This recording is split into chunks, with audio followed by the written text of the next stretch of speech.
podávám ti svou ruku, když padám tmou a ztrácím směr.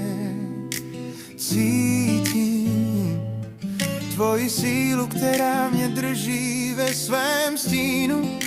Mé srdce volá a hledá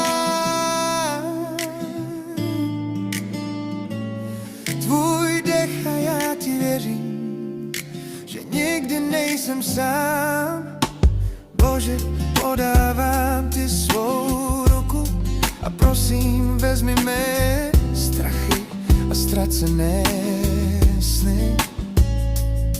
V tvých náručích nacházím svou cestu a tvé světlo mě vždy přijímá.